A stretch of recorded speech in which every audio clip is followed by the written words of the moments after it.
शुरुआत में हमें एक पार्टी का सीन दिखाया जाता है।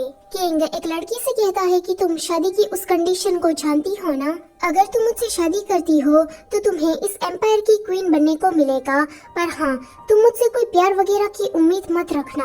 अगर तुम्हें ये शर्त नहीं माननी है तो तुम यहाँ से जा सकती हो। आगे डांस खत्म हो जाता है। कहानी की फीमेल लीड कहती है कि किंग, मुझे इस शर्त के बारे में पता है एंड मैं आपसे शादी करने के लिए रेडी हूँ। ये कहकर वो सोचती है कि मैं तो सिर्फ यहाँ पर नाम की क्वीन हूँ, बाकी मेरा मकसद तो कुछ और ही है। अगले सीन में वो अपने घर पर थी। उसके फादर आकर उसे कहते हैं कि सेरेना, तुम तो कल भी सुंदर लग रही थी एंड आज तुम कल से भी ज्यादा सुंदर लग रही हो। सेरेना कहती है कि डैड, आपने मुझे क्यों बुलाया? तो उसके डैड कहते हैं कि कल तुम्हारी शादी इस कंट्री के किंग से होने जा रही है। सेरेना सोचती है कि आखिर में वो दिन आ ही गया। सेरेना के डैड कहते हैं कि किंग ने इस शादी के लिए एक कंडीशन को रखा है। सेरेना कहती है कि हाँ, मुझे वो पता है, वो मुझे अपनी क्वीन बनाएगा पर एम्प्रेस नहीं, एंड मुझे उससे कोई प्यार वगैरह की उम्मीद भी नहीं करनी है। डैड कहते हैं कि तुम्हें क्या इस कंडीशन के बारे में पहले से ही पता है? तो वो इस पर बस एक स्माइल कर देती है। अगले सीन में सेरेना गार्डन में घूम रही थी तो कुछ लड़कियां उसे देखकर बातें करने लगती है कि ये कितनी ज्यादा beautiful, intelligent and perfect woman है। सेरेना ये सुनकर सोचती है कि ये लोग अभी मेरी तारीफ कर रहे हैं, पर सच में मैं ऐसी इंसान बिल्कुल भी नहीं हूँ। मुझे अपनी पास्ट लाइफ याद आ रही है। मैं जिस दुनिया से आती थी वहाँ पर मैंने एक नॉवेल को पढ़ा था। उस नॉवेल की कहानी मुझे अच्छी तरीके से याद है। उस नॉवेल में किंग को अपनी एम्प्रेस से प्यार हो जाता है एंड बाद में वो लोग हैप्पीली अपनी जिंदगी गुजारते हैं, पर कहानी में कोई ट्विस्ट ना आए ऐसा हो सकता है। उस कहानी की मेन विलन सेरेना थी। जी हाँ, वो मैं ही थी। कहानी के according king cold hearted person है जो कि हमेशा ही अपने काम में घुसा रहता है।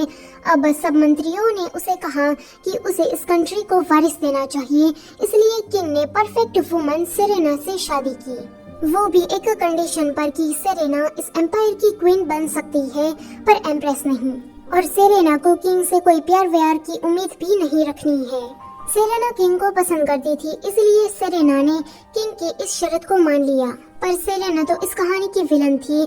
अभी फीमेल लीड का आना बाकी था।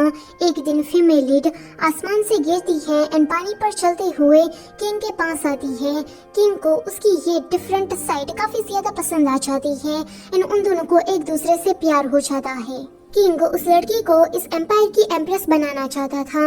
ये सेरेना से हजम नहीं होता एंड सेरेना उसे हम पहुंचाने की ट्राई करती है। जब किंग को यह बात पता लगती है तो किंग सजा के तौर पर सेरेना को हमेशा हमेशा के लिए सरहद पर रहने का हुक्म देते हैं। मैं नहीं चाहती कि मेरा अंत भी इस कहानी की तरह बुरा हो, इसलिए मैंने कुछ डिसाइड किया है।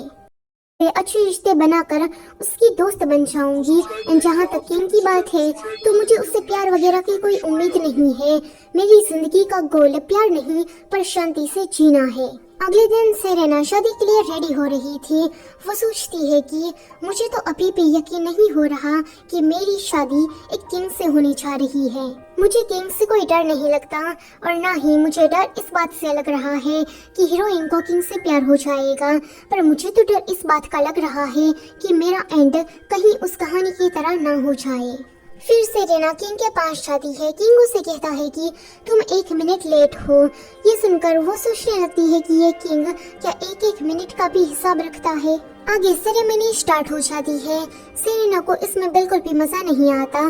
जब सेरेमनी खत्म हो जाती है तो सेरेना को राहत मिलती है। वो जल्दी से किंग से अलग हो जाती है। किंग अपने भाई रोमन से बातें कर रहा था। रोमन उसे कहता है कि मैं इतनी दूर सिर्फ और सिर्फ किंग की शादी को अटेंड करने के लिए आया हूँ। सेरेना का ध्यान भी रोमन की तरफ जाता है। किंग उसे कह रहे थे कि सरहद पर सब कुछ कैसा चल रहा है, तो रोमन उसे कहता है कि सब कुछ अच्छे से जा रहा है। तभी ही रोमन का ध्यान सेरेना पर पड़ता है। रोमन किंग का भाई होने के नाते सेरेना को खुद से इंट्रोड्यूस कराता है एंड उसे शादी के लिए कांग्रेचुलेट कहता है। सेरेना उसे देखकर सोच रही थी कि ये रोमन प्रेटिना है। मैंने तो इसके बारे में नोवेल में पढ़ा ही नहीं है। एक्चुअली में तो ये कैरेक्टर नोवेल में कहीं था ही नहीं। किंग हमेशा काम में व्यस्त रहता है, रोमन सरहद पर रहता है, तो शायद इसलिए तो ऐसा नहीं हुआ, या फिर मैं ही कहानी को भूल गई हूँ। सेरेना के मन में ऐसे बहुत सारे ख्याल आ रहे थे। तभी ही किंग उसे डांस के लिए बुलाता है। सेरेना कहती है कि क्या आपको मेरी चिंता हो रही है योर मैजेस्टी? तो किंग कहता है कि नहीं, बहुत सारे लोग हमें देख रहे हैं, इसलिए हमें डांस करना चाहिए एंड उन लोगों की गलतफहमी को दूर करना चाहिए। ये सीन यहीं पर ही कट होता है। फिर हमें 1 साल के बाद का सीन दिखाया जाता है। सेरेना घूम रही थी, उसके साथ उसका पर्सनल बॉडीगार्ड था। कोई कोर्ट लेडी सेरेना की तरफ आ रही थी, पर जब वो उस बॉडीगार्ड का चेहरा देखती है तो वो डर जाती है। सेरेना कहती है कि पॉल, तुम्हारा चेहरा अगर कोई पहली बार देखे तो वो डर जाता है। पॉल कहता है कि आप क्या मुझे दोष दे रही है? मैं नाइट्स का कैप्टन हूँ और किंग ने मुझे आपका पर्सनल गार्डियन बनाया है एंड आप ही वो पहली इंसान थी जो कि मुझे देखकर नहीं डरी थी। सेरेना आगे जाने लगती है तो पॉल उसे कहता है कि आपको वो दिन याद है जब हम लोग पहली बार मिले थे? ये सुनकर सेरेना सोचने लगती है कि 1 साल पहले वो पॉल से पहली बार मिली थी। पॉल का ऐसा चेहरा देखकर सभी लोग डर जाते थे, पर मैंने तो कहानी को पहले से ही पढ़ा था, इसलिए मुझे कोई डर वगैरह नहीं लगा। पॉल सेरेना को बुला रहा था तो सेरेना उसे कहती है कि अचानक से ही मुझे हमारी पहली मुलाकात याद आ गई। वो कहता है कि उस दिन आप मुझसे डरी नहीं थी। सेरेना कहती है कि मुझे तो काफी ज्यादा डर लगा था। पॉल कहता है कि झूठ मत कहिए, आप बिल्कुल भी नहीं डरी थी। सेरेना कहती है कि मैं बुद्धा की कसम खाते हुए ये कहती हूँ कि मैं कभी झूठ नहीं कहती। पॉल कहता है कि अब यहाँ पर रोमन आता है। उसे देखकर सेरेना सोचती है कि ये तो वही इंसान है ना जो कि नोवेल में कहीं एग्जिस्ट ही नहीं करता है। रोमन सेरेना के पास आकर उसे कहता है कि हमारी मुलाकात 1 साल के बाद हो ही गई। तुमने जो सरहद पर जरूरतमंद लोगों की मदद की, इसलिए मैं तुम्हें थैंक यू कहना चाहता हूँ। इन फ्यूचर में मैं तुम्हारी कभी मदद कर सकूँ तो तुम जरूर मुझे याद करना। सेरेना कहती है कि हाँ, क्यों नहीं। इतना कहते ही रोमन वहाँ से चला जाता है। पॉल पूछता है कि वो किस बारे में बात कर रहा था तो सेरेना उसे कहती है कि मैंने होमलेस और जॉबलेस लोगों की मदद की एंड उसे रोजगार दिलवाया, इसलिए ये बस मुझे थैंक यू कह रहा था। वैसे पॉल, तुम क्या मुझे बता सकते हो कि ये रोमन किस टाइप का इंसान है? तो पॉल कहता है कि ये राजघराने से है और हमेशा ही सरहद पर रहता है। सेरेना कहती है कि और कुछ तो पॉल कहता है कि ये काफी काइंड है एंड प्रजा इसकी तारीफ करती रहती है। ये कितना भी बिजी हो पर हमेशा नाइट्स की स्पेशल केयर करने के लिए पहुंच जाता है, इसलिए तो ये मेरा भी फेवरेट है। सेरेना सोचती है कि मैं रोमन के बारे में क्यूरियस हूँ क्योंकि मैंने इसका जिक्र नॉवेल में कहीं देखा ही नहीं। तभी ही वहाँ पर कोर्ट लेडी आकर कहती है कि कॉन्सर्ट लियाना, आपको किंग बुला रही है। ये सुनकर सेरेना सोचती है कि ऐसा तो कुछ नॉवेल में था ही नहीं, किंग ने कभी भी मुझे मिलने के लिए नहीं बुलाया। वेल गाइस, जब से सेरेना की शादी किंग से हुई है तब से उसका नाम सेरेना नहीं पर कॉन्सर्ट लियाना हो गया है। फाइनेंसर और रोमन बातें कर रहे थे कि किंग से ज्यादा अच्छी तो लियाना है। लियाना ने इस कंट्री की गरीबी को दूर करने के लिए बहुत सारे अच्छे काम किए हैं। किंग उन लोगों की बातों को सुनकर कहता है कि तुम दोनों मेरे ही घर में आकर मेरी ही चुगली कर रहे हो। ये सुनकर ये दोनों कहते हैं कि लियाना ने अच्छे काम किए हैं तो आपको उसे कुछ रिवॉर्ड या फिर फेवर देना चाहिए। ये सुनकर किंग कहता है कि मैंने उसे एक पर्सनल बॉडीगार्ड दिया है, इससे ज्यादा मैं उसके लिए क्या कर सकता हूँ। ये सुनकर ये दोनों ही कहते हैं कि हे भगवान, इसका तो कुछ नहीं हो सकता। रोमन कहता है कि फाइनेंसर, अगर तुम्हें किंग से शादी करने का मौका मिले तो तुम करोगी?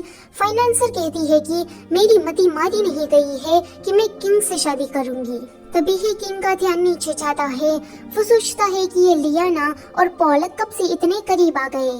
थोड़ी देर के बाद वहाँ पर सेरेना आती है। सेरेना कहती है कि जब मैं टाउन गई थी तब मैं आपके लिए ये केक लेकर आई हूँ, इसमें शुगर कम है। मुझे पता है कि आप मीठा खाना पसंद नहीं करते हो। किंग ये सुनकर शॉक, वो सोचता है कि सेरेना को क्या मेरे बारे में सब कुछ याद है। किंग कहता है कि उस कंडीशन के हिसाब से मुझे तुम्हें अटेंशन नहीं देना है। ये लोग बाहर से उसकी बातें सुन रहे थे। फाइनेंसर कहती है कि लियाना किंग को डिजर्व ही नहीं करती। किंग सोचता है कि मुझे कुछ अच्छा बोलना चाहिए। वो कुछ बोलने की ट्राई करता, उससे पहले ही सेरेना कहती है कि डोंट वरी मैजेस्टी, मुझे उस कंडीशन के बारे में अभी भी याद है। मुझे आपसे कोई प्यार वगैरह की उम्मीद नहीं है और ना ही मुझे इस एम्पायर की एम्प्रेस बनना है। मैं अपनी जिंदगी में बहुत ही ज्यादा खुश हूँ। अगर आपको कोई काम ना हो तो मैं यहाँ से जा सकती हूँ। इतना कहते ही वो चली जाती है। किंग सोचता है कि मुझे अब पछतावा हो रहा है। फाइनेंसर कहती है कि आप तो सच में गधे हो। सेलेना जो केक लेकर आई थी, जब वो केक खाता है तो उसे काफी ज्यादा डिलीशियस लगता है। फाइनेंसर कहती है कि पॉल ने मुझे भी एक ऐसा ही केक दिया है, क्या वो मैं आपके लिए ला सकती हूँ? किंग कहता है कि जरूरत नहीं है, तुम्हारे हिस्से का केक तुम ही खाओ। तो फाइनेंसर कहती है कि तो क्या आप सिर्फ कॉन्सर्ट लियाना का लाया हुआ केक ही खाएंगे? किंग कहता है कि वो काफी ज्यादा टेस्टी था। तो फाइनेंसर कहती है कि मैं फिजिकल सेंस की बात नहीं कर रही हूँ, पर आपको वो केक अंदर से कैसा लगा इसके बारे में पूछ रही हूँ। किंग कहता है कि उसको खाने के बाद मुझे टची एंड वार्म फील हुआ। वो केक ठंडा था पर मुझे अंदर से गर्म लग रहा था। ये जवाब सुनकर फाइनेंसर थोड़ी खुश हो जाती है। किंग कहता है कि वैसे ये पॉल और लियाना कब से क्लोज आ गए? वो कहती है कि मैं कुछ समझी नहीं। किंग कहता है कि छोड़ो, मैं ही पॉल को समझा दूंगा। ये सुनकर फाइनेंसर सोचती है कि लगता है कि किंग को उसकी खुद की फीलिंग के बारे में पता नहीं है। दूसरी तरफ लियाना और पॉल बाहर बैठे थे। पॉल कहता है कि आगे से मैं आपके साथ टी शेयर नहीं कर पाऊंगा।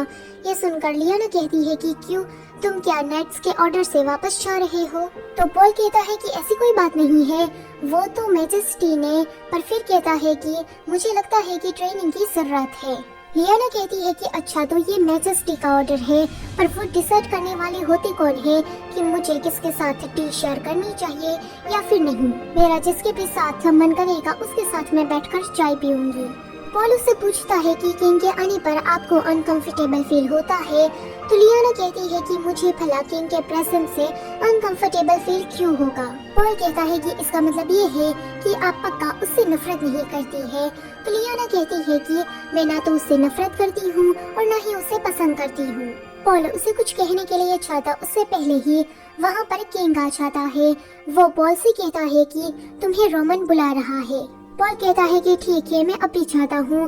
फिर वो सोचता है कि किंग तो वर्कोहॉलिक है, वो हमेशा ही अपने आप को कमरे में बंद रख के काम किया करते रहते हैं, पर आज वो अचानक से बाहर क्यों आए? किंग कहता है कि पॉल अभी तक तुम गए नहीं, मैं लियाना के साथ हूँ, तो तुम्हें उसे गार्ड करने की कोई जरूरत नहीं है। ये सुनकर पॉल वहाँ से चला जाता है। लियाना कहती है कि रुको पॉल। लियाना सोचती है कि उस नॉवेल में तो ऐसा कुछ हुआ ही नहीं था। आगे वो दोनों बैठते हैं, कोई भी एक दूसरे से बात नहीं कर रहा था। लियाना सोचती है कि ये कब से मुझे बस ऐसे ही घुरे जा रहा है, ये कुछ बोल क्यों नहीं रहा? लियाना कहती है कि योर मैजेस्टी, बाहर बहुत ही ज्यादा कोल्ड है, तो क्यों ना मैं आपके लिए गर्मा गर्म चाय बना दूं? वो जाने वाली थी, पर किंग उसे कहता है कि जरूरत नहीं है। वो लियाना के पास आ जाता है। लियाना ये देखकर सोचती है कि नोवेल में ऐसा कभी नहीं हुआ था कि कोई बैठा हो एंड किंग खड़े हो, ये हो क्या रहा है? लियाना कहती है कि योर मैजेस्टी प्लीज मुझे माफ कर दे। तो वो कहता है कि क्या मैं तुम्हारा हाथ पकड़ सकता हूँ? वो कहती है कि मेरा हाथ क्यों नहीं? फिर वो सोचती है कि ये किंग मेरा हाथ पकड़कर करना क्या चाहता है। किंग उसके हाथ को रब कर रहा था, तो ये देखकर वो सोचती है कि ये सब कुछ करके छुटाना क्या चाहता है।